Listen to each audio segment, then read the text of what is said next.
welcome back, my tribal grizzly bears. How you doing today, guys? We're gonna go for the world record on this map, Impoppable speedrun, guys. Get ready for it, because it's gonna get freaking intense. Now, of course, this is the world record as of right now. I've just updated it on the speedrun.com/btd5 website, so feel free to check that out. And of course, I want to see you guys try. I actually already got my record on Monkey Lane beaten already. This is exciting. I want to see more people coming in here trying to get these records and just fighting against each other. I'd really like to see some competition amongst some players. I think it's fun. I think it's interesting, and eventually I want to go back and I want to kind of fight back for some of the records that I might have lost along the way as well.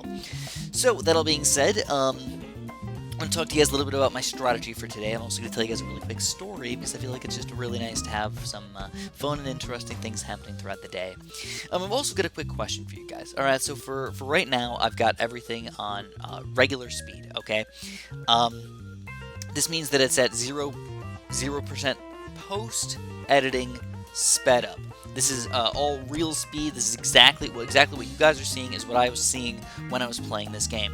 Also, if you could tell, based on the timer, it's right around real time on YouTube. Now, I have to say really quick before I get into all of this is that, of course, I am not cheating. All right, I am not hacking. These are legit runs. I got quite a few comments in my first video saying that, Chris, there's no way that this is possible. This is a hacked run. I can tell this is 1.125 times speed. I don't know why they're saying that. I don't know if they're being silly, or if they're mistaken, or if they're stupid, or what is going on. But obviously, I'm not hacking. That's not something that I would want to do, especially for my first run-through on a speedrun. Like, why would I do that? That's just like opening myself up for, huge backlash. I wouldn't want to cheat. People would find out probably pretty easily, and they would they'd come at me pretty hard. It's pretty easy to tell based on just looking at the time and comparing it to a stopwatch or real time or something along those lines. Another thing that I want to say though really quick is that it might not line up with the YouTube time. And the reason for this is that you don't have to start the timer until you start round 1. And of course, you guys notice that I build my engineer, I get him all set up, and put him in the exact perfect spot, and then I start the game. So even though the times on YouTube might not line up 100% perfectly, no, I'm not cheating in any way, shape, or form. So, that being said, I got my strategies pretty solid at this point. All right, I feel like an engineer start is like one of the best towers you can start off your game with. I still need a lot of banana farm action, so I can start to pop the harder levels even faster, because I feel like that's the thing that's going to cost you the most time. If you end up having an extra half a second or something like that on the first half a second, maybe 10 times on the first 20-30 rounds, it's like, okay, that only added up to 10 seconds. But if you're having around 60 to 85 all last 2 to 3 seconds longer, obviously we're talking about extra minutes here. So I feel like the better way to play it is to play sort of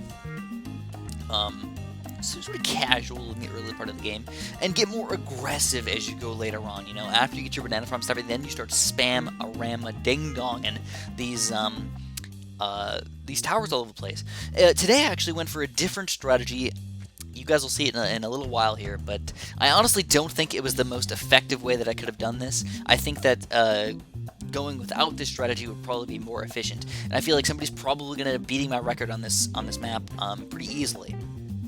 But nonetheless, hopefully you guys are still enjoying these speedruns and everything. If you guys still want to see more, I noticed that in a lot of the comments on the previous video, people are saying, yeah, give me more, and I'd be glad to give you guys some more. Just let me know, give me some feedback, guys. Let me know what you're interested in, if this is a good video, if it's bad, or whatever.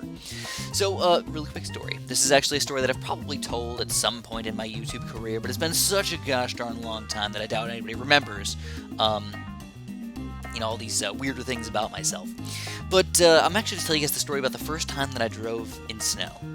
Alright, so it all started on New Year's Eve, actually. New Year's Eve, I think I was 16 years old. So that's believe it or not, that's about 10 years ago. Holy crap, man. It's been 10 years since I've started driving. That is crazy. It's actually been 11 years since I started driving at 15, actually. But this was the first year that I actually was able to drive to my friend's house for New Year's by myself. So of course my parents are a little worried. They're like, don't drink or anything like that. You know, it's not even that, you know, we have to worry about you drinking and driving, but we have to worry about other people drinking and driving and stuff like that. So I was a little bit worried about that, but believe it or not, I had to actually work on New Year's Day. So, of course, I'm the new guy at work, and they're like, okay, somebody's got to work New Year's Day. Chris, you're going to have to do it. So I'm like, all right, fine. So I'm going to work New Year's Day. No big deal. You know, I'm just going to do that. But, of course, I want to still hang out with my friends on New Year's Eve. So I ended up staying over at my friend's house for New Year's Eve. I actually stayed up the entire night, believe it or not. I stayed up from, 8 or 9 o'clock in the morning from New Year's Eve all the way through until 8 or 9 o'clock on, or it was about 7 o'clock on New Year's Day. And then I left straight from my friend's house to drive to work. So this was, it wasn't that dangerous. It didn't seem all that bad. I was like, I'm all ready for this. But then when I walked outside, I was not expecting there to be a fresh blanket of snow on the ground. Absolutely fresh, guys. So, what happened was, of course, this is the first time I'm ever actually driving in snow by myself. I drove in a tiny bit of snow with my mom one time when, I had my learner's permit and everything. But this is like the first time that I'm driving like in legit snow by myself. So, being a 16-year-old kid, being confident in my abilities to drive, being confident in my abilities to do everything, even though I didn't get any sleep that night. I was still like, oh, this is. I'll be careful at first, all right. So I'm driving through the neighborhood, and and also, by the way, there was no plows out. Like, when I say no plows out, I seriously mean I was the first person to drive in the snow. Nobody has to work on New Year's Day, especially even at 7 o'clock in the morning. There was just no cars on the road, 0 people anywhere, and I was the first person to drive on the snow, pretty much everywhere. Which was really interesting to me, to be honest. And I never see that. You never see fresh snow on, like, busy roads, It's always plowed, or people have drove on it before, or something like that. So it was interesting to see that. I don't think I've actually seen it anytime since then, believe it or not.